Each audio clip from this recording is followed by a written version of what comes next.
10 education में आपका स्वागत है। जैसा कि आपको पता है कि यूपीएससी सेट 2024 का मैथ सीरीज चल रहा है। तो 39 क्वेश्चन आपके सामने है। आप देख सकते हो क्वेश्चन है। क्वेश्चन में पढ़ देता हूँ। A father said to his son 10 years back I was as old as you are now.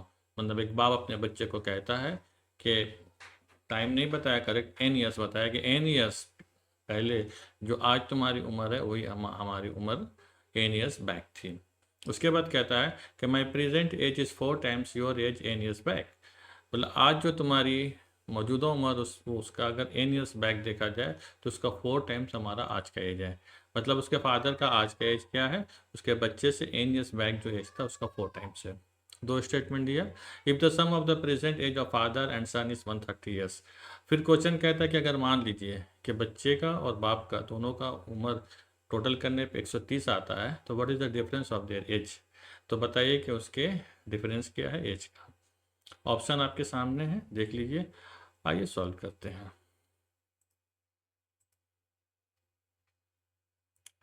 और मेरे सर से आपका ऑप्शन डी छुप के आप देख लीजिए। ऑप्शन डी जो है दैट इज 36 ईयर्स।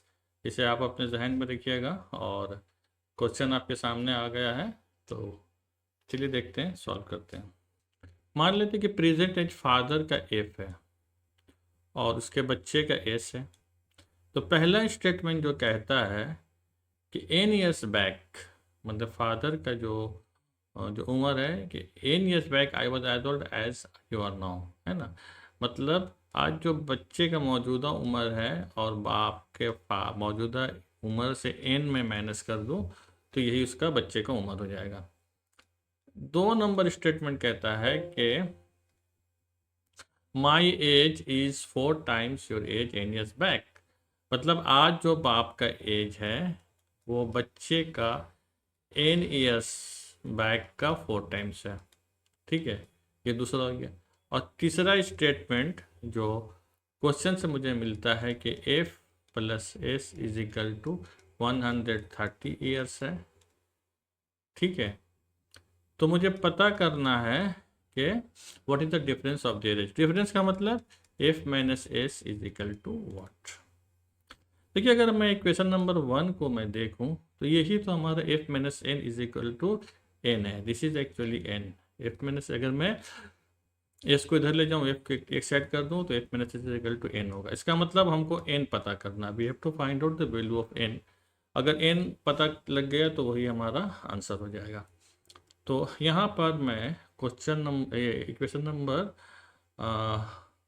2 में है कि F is equal to 4 S minus N है। चलिए ठीक है, तो 4 और एस की जगह पे मैं लिख सकता हूँ F minus N from equation 1। और माइनस एन ऐसे ही रह जाएगा। तो यहाँ पर हो जाएगा 4f और माइनस एन कितना हो जाएगा -2n। और -2n मल्टीप्लाई हो गया -8n हो जाएगा। ठीक है ना। अभी अगर मैं एक तरफ ले लूँ f को तो हमारा हो जाएगा 3f is equal to 8n। इसका मतलब हुआ कि f is equal to 8n/3। अब देखते हैं क्वेश्चन नंबर 3। जो हमारा क्वेश्चन नंबर 3 क्या कहता है कि f plus S is equal to 130 है। चलिए ठीक है, तो f को मैं ऐसे ही रहने देता हूँ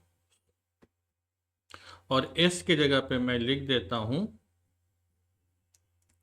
f minus N is equal to 130। तो हमारा ये हो जाएगा 2f minus N is equal to 130 हो जाएगा। ठीक है, 2 और f की जगह पे लिखेंगे 8n/3 minus N is equal to 130। अब देखिए 8 दूनी 16n/3 minus N is equal to 130 हो गया। चलिए और ऊपर चलते हैं।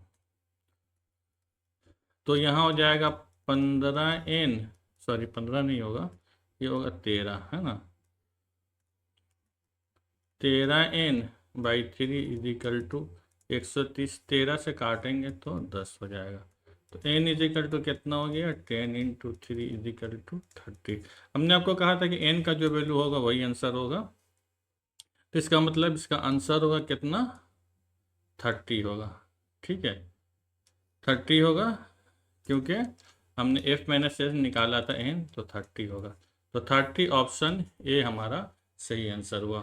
अगर आपको मेरा ये वीडियो इन्फॉर्मेटिव लगता है तो लाइक शेयर कर दीजिए, और अगर चैनल में नए हैं तो सब्सक्राइब कर दीजिए, और ये फेसबुक पे देख रहे हैं तो फॉलो ज़रूर कीजिए, और कोई सुझाव या कोई सजेशन है तो कमेंट बॉक्स में ज़रूर लिखिए। Thank you very much for watching.